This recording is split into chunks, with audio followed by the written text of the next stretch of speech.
Hello and welcome to the Agency Show by ClientJoy. I'm Yash, co-founder and chief executive at ClientJoy. At ClientJoy, we help agencies manage their leads, proposals, contracts, projects, support, invoicing, and payments, the whole nine yards. The Agency Show is our podcast where we invite agency experts and owners who make 7+ figures a year to talk about their problems across their growth, fulfillment, and revenues. And we talk about their journey of solving these problems. If you're an agency owner, this show is for you. So do not forget to hit the subscribe button. This episode of the Agency Show, we've got Anna Wang. Anna is co-founder and CTO at CopySmith.ai. CopySmith helps brands write copy and content with 10x efficiency. It can be used to write copy for ads, product pages, meta tags, landing pages, and more. In this conversation, we talk about how agencies can write compelling marketing copies, difference between content and copywriting, and what kind of returns do well-written copies bring in for brands. This conversation is brought to you by CopySmith. Give this talk a listen if you're a marketing agency owner looking to write compelling copies and content for yourself or for your clients. Hello and welcome to this episode of the Agency Show. We have with us Ms. Anna Wang, who is co-founder and chief technology officer at CopySmith.ai. CopySmith helps you create high-converting ads, product descriptions, emails, and more in seconds. However, what I think is that it essentially is a promise that you do not have to start from a blank page again. With that, Anna, thank you for joining us. If you can talk a little bit about yourself, a little bit about your background, a little bit about CopySmith, I think that will be a good start to this podcast, and then we'll dive straight into copywriting, content writing, and how that benefits the business. Yeah, absolutely. So I'm Anna. Lovely to meet you. I grew up in Edmonton, Alberta, Canada, which is a really small city, very, very residential. So very much oil and gas industry, no technology, no startups at all. Okay. So I find it very interesting that I actually got into this space. So I started programming just before I started university, actually, and I completely fell in love with it. I loved being able to create computer games, which was the very first thing that I created. And so I switched the program that I was applying for to be computer science. And that has brought me here 5 or 6 startups later working on CopySmith. Yes. Wow. So I co-founded CopySmith with my sister, actually, Jasmine Wang. So the genesis of all this was about 2 years ago, in the summer of 2019, I believe. We were building a Shopify e-commerce store. And long story short, it completely failed. And the big reason behind this is we just didn't really know how to do marketing. We weren't really able to write content that converted. We had these beautiful photo shoots, beautiful products, but we often wrote product descriptions that were like poetry. There was no call to action. There was nothing that would try to actually persuade a user to try to convert, right? And as you know, that's crucial in trying to sell any product, especially on an e-commerce level. Yeah, and then so 2 years later with CopySmith, we ran into this like beautiful AI model that could help us generate content. And we realized actually, if we had this maybe 2 years ago, maybe our business wouldn't have failed. And so we first built the tool for ourselves and then started extending out to our target base, like freelancers, e-commerce, agencies, and saw really, really good results. And that brings us to where we are now, continuously iterating. Oh, nice. So amazing to know that. And so that story is the story of most businesses out there, right? That they have really great products. However, they are not able to position it well, or they are not able to write really persuasive copy, and that kind of really impacts sales. And there's just no way to figure out whether it's what's not working, specifically in the digital space, right? For businesses, and that's kind of specifically where agencies also come in. And so that's a great way. It's a great segue into what I wanted to talk about next, which is a lot of businesses and agency owners might not have or understand a little bit of difference between writing copy and then writing content. And this is something that I've seen a lot of times, where they'll have a content writer and then there's the same guy who's also writing copy for their landing pages and their emails and product descriptions and so on and so forth. So can you talk a little bit about what's the difference and why it's important, and what are the different skill sets that kind of go in? Sure, I can quickly talk about why they are different first. So content writing typically is more about long form content. So you might see this in the form of like blog posts, for example. The key difference here is their end goal for the user. So good content writing might be aimed towards bringing traffic to your website, for example. It's supposed to engage your audience and more slowly over time build trust and serve the purpose of educating and entertaining them to the point where they finally go, I trust this company, and therefore I'm going to, invest in them by buying their product. It's a little bit different from copywriting, which is what typically drives conversion. The aim here is to persuade a user to do some sort of action, right? Some sort of conversion point, whether that be buying a product, signing up for a wait list, whatever you want to convince them to do. So the end goal here is that a copywriter should try to understand the needs of your target audience and harness language in such a way that it inspires people to subscribe to the brand that you're selling. So storytelling is key here. Copywriters are trying to drive sales, and emotion is what sells. Nice. That's a really beautiful way to put it, right? The goal of writing copy is to drive the user to perform action. The goal of content writing is to build trust with the audience, and then over an elongated period of time, there will be an ROI that's in the future, right? Great to know that difference. And the other thing that I really want to talk about is one of the things. So I'm co-founder and chief executive at ClientJoy. I'm not a techie. I primarily look after resource management and team building and some amount of financial planning as well. However, I also love to write copy, and I've written a lot of copy over the last 7 years, and like there's innumerable amount of times it has happened with me that since it's a blank piece of paper, where I have to start writing something, and since it's the journey from 1 to 100 in copywriting or content writing is easier, but the journey from 0 to 1 is where most amount of frustration happens, right? Because there's blocks and you just can't get over it.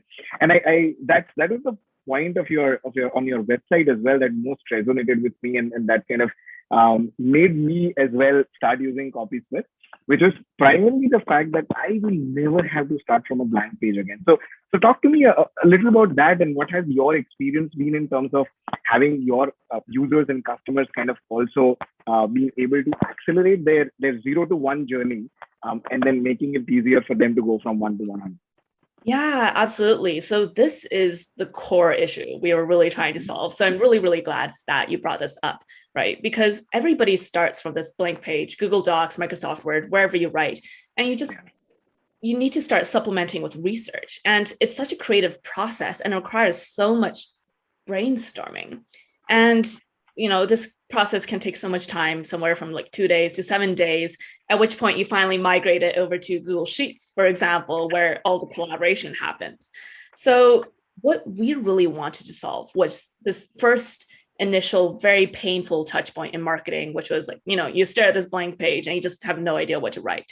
Because what CopySmith can do is all you need to do is input a little bit of information about the product you're selling or your company brand. So things like a company name and a company description. For example, for CopySmith, it might be CopySmith enables you to write marketing copy in a snap, like magic.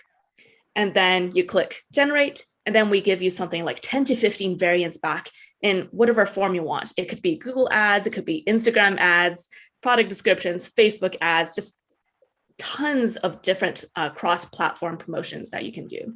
So I think we've done this really well for our target segment, especially which is agencies, where we have a very nice sort of folder file system where you can organize your content according to different campaigns or projects you're doing. It's very similar to Google Drive, actually, where you can organize everything in a very methodical way. This helps with agencies, who are often dealing with multiple companies at once, and you want to be able to take it off. So that is where we are. That's super helpful, because and so coming from a little bit moving towards moving from being a business to being an agency, so if you're a business and if you're writing copy, then there's only one business, probably one product or a couple of products that serves one ideal customer profile, and that's what you're thinking all the time, every day. However, if you're an agency, if you're working in an agency, then there could be different kinds of customers that you have, who are at different stages, who are in need of different types of copy. And so there's also some sort of a productivity element to it, right? Where an agency owner or content writers who are copywriters who are working at an agency who are serving clients from different domains are also able to kind of start the wheel running a little quickly, right? And so that's also kind of super impressive. The next thing that I wanted to talk about is, see, most people always talk about the fact that marketing actually is more of a storytelling. However, if you want to write a compelling story, you need to grab people's attention, and probably grabbing people's attention might be easier, but then also keep people's attention. And so what I wanted to kind of understand a little bit from you, from your experiences, is how can agencies or business owners generate urgency while they are storytelling, right? Through copy or through content. Yeah, so this is a really, really interesting question. And I like to think of this from almost a storytelling point of view again. So if you think of it, what are the aspects of a really compelling story? So typically you have some sort of main character, and you have a goal that a main character is trying to achieve. And in the process of trying to achieve that goal, they run into obstacles, which they then overcome. And then if you then tie this to the business world, it can become a really interesting analogy, because in this case, the main characters can be your consumers, and the challenges that your consumers face are what your product is ultimately trying to provide a solution to. So the important thing is to highlight the sort of common problem that is faced by your consumers, and talk about how your product or your service can come in and help solve this problem for them. So storytelling emphasizes and surfaces the consumer's pain points, which ultimately allows them to connect with the product and really be motivated to use it. Makes sense. I think there's another part of this, actually. So I read a book some number of years ago, and it was about selling. And a really interesting point they brought up is, when users are asked about, why did you buy this product? People will typically rattle off this list of very, very logical reasons. So I bought this car. Why did you buy that car? Because it gets me from point A to point B. But when they dug deeper and spent some more time on it, it turns out it was more related to status or interpersonal relationships between them and other people. So what you realize is people are very much driven by unconscious desires, not what they tell you. So good marketers acknowledge this, that people are driven by emotion, and they would tie that very much into their writing. So this is especially important if your product involves changing user behavior on some level, right? Because people don't like to change. And so you need to surface that pain and that emotion and use that as a justification for why they should change their behavior. So focus on the why, not the what of what you were selling. And I think that really galvanizes people. Yeah, that makes so much sense. And so a little bit more about storytelling is and it was so beautiful the way that you put it, right? Most movies that we see, or short films that we see, or whatever it is, or even TV dramas, or whatever the case may be, it is a story of a protagonist overcoming their shortcomings, and then kind of there has to be a conflict that they are able to kind of win over, and then it's kind of a happy ending, right? So and so these are like a couple of fairly simple and important components, and if you're able to write or create a story with your customer being the protagonist and the problem that you're solving as the main conflict of that story, then that kind of just pushes you over the edge, right? And it's also I'm also blanking on the name of the book, because I think I read the same book, which kind of spoke about most purchases that people make. They are not logical in nature, even though like we ourselves make purchases that are not logical in nature, and they appeal to some subconscious a part of ourselves, and that's kind of something that drives purchases, and good marketers definitely acknowledge that, and make sure that it's a try and make sure that it's a part of strategy as well. The next thing and that I wanted to speak to you about was, see, when we have to, so there are so many avenues where copy is required or content is also required. So a small piece of content. So for example, just this podcast, if you think about it, this podcast will be converted into one final episode. There'll be a pre-version before the podcast where we'll have 3 kind of small videos. And then it will also have a blog along with itself. The title will need the copy. It will be shared across our social media platforms. And so there are so many different places where we'll be creating all of these assets and graphics and copy and so on and so forth. And so the next thing that I wanted to understand was, most businesses are not able to have consistent copy, right? And so there's and this is something that I've also been through. So like if Facebook has this feature called memories, right? And so it kind of tells you 3 years ago, this is what you wrote and whatever. And so when I go through that, I'm actually able to see that, hey, for that patch of 5 months, our company wanted to sound funny, right?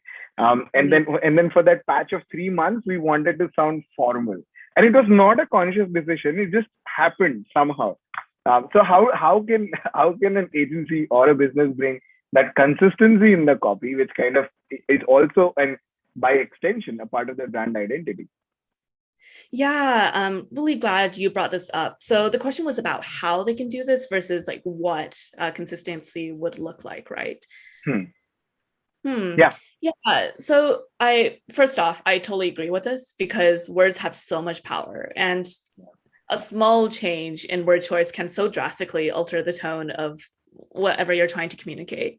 And the main part of it is like consistent copy communicates this really coherent message across platforms, regardless of how many platforms you're interacting with. And it creates a centralized image of a brand that consumers interact with. Now they are thinking about your brand as even almost a person. And of course, if a person is flaky and they tell you one thing and they do another thing, or they're constantly changing the way they present yourself, it's very difficult for users to trust you, because how are you to say that if I buy your product now, you won't just randomly change it down the line, and so their investment will go to waste, or they just completely lose faith in you to continue building, right?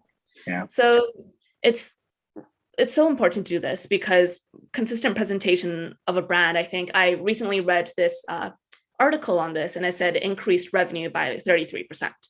And it's so important because also by being consistent, users start picking up on those keywords that you are also trying to hammer in your brand, that particular emotion that you're trying to convey, and they will generate content on their own. They will write views for you. They will write blogs for you. And so in this way, you can get organic traffic. So in terms of just creating consistent copy, first off, that's why it's important. Then actually creating it is creating some internal document about, this is the way we want to present ourselves. These are the things as a company I strongly value, and that I want to show users that I value. And as long as internally you have cohesion around what does our brand believe in, every single person across marketing team, across design, engineering, whoever else is in your company, everybody needs to be on the same page about what your company values are. And as long as you have that in place, every time somebody in your company communicates to somebody outside, they will have the same words in mind. And in that way, you can probably establish some level of consistency. Awesome. Thank you for sharing that. And so before I let you go, this will be my last question. what I want to understand from you a little bit about is what's next for CopySmith. What are the difficult challenges that you're working on, and what are some of the things or pain points that you're most passionate about at CopySmith to solve in the coming few quarters or few months? Wow, what an exciting question. There's so many things I'm excited about here. So CopySmith, back in March, we raised 10 million, and we're still figuring out what are the best ways to delegate this money? What are the ways that have the highest impact for our users? And one of the things that we've settled on is we want to build a world-class team. We are pretty well on our way there, but right now, actually, we are trying to hire an excellent growth marketing person. So someone who can carry out all the things that I've been talking about here, somebody who can lead our development so that we can try to get our core value prop, which is to enable users to drive growth through powerful and easily distributable AI copy out into the world. Because I think we are at the forefront of something really, really incredible. Like AI writing will become the future, augmenting human creativity will be the future. And we want to make sure that as a company, we bring on all the people needed to make sure this vision happens, and that we can enable people to be like an even more awesome version of themselves, so to speak. So that's one of my top priorities. And then as a product, right now, we are very much focused on this distributable aspect of the core value prop we just talked about. So recently, we released a Shopify integration. So you can directly pull in products from Shopify, generate descriptions from within our platform. We have a one-click deploy to Google AdWords that actually just launched today. So that's really, really exciting. We have an SEO integration, which we also just released, which helps you pull in really high SEO keywords into your content and also optimize for topics that you have in your long-form content. So many things right now are oriented around how do we ensure we allow you to both generate content that is super creative and well edited within our platform, and also get it to all the places you need it to go to in order to get that return and get traffic. So that's what we are focusing on. And over the next few months, we will be continuing to focus on this value prop and just really ensuring we dig deep into providing users core value. Awesome. Thank you. Thank you for that answer. Congratulations on the fundraise and the recent product launch as well. They're looking for a growth marketer. And if I'm not wrong, if the position is not filled, I think you're also looking for a full stack engineer is what I keep following you on LinkedIn as well. And so what I'll be doing is that wherever you're listening to this or watching this, I'll be linking CopySmith in the description. I'll also be linking their careers page. I'll also be linking LinkedIn profile of or LinkedIn page of the company, and so you can check them out. And make sure that your vision, as they say, your vision deserves a great copy, and you never ever have to start from a blank page again. Thank you everyone for joining in today. I'll see you in the next episode. Thank you, Anna, for joining us as well.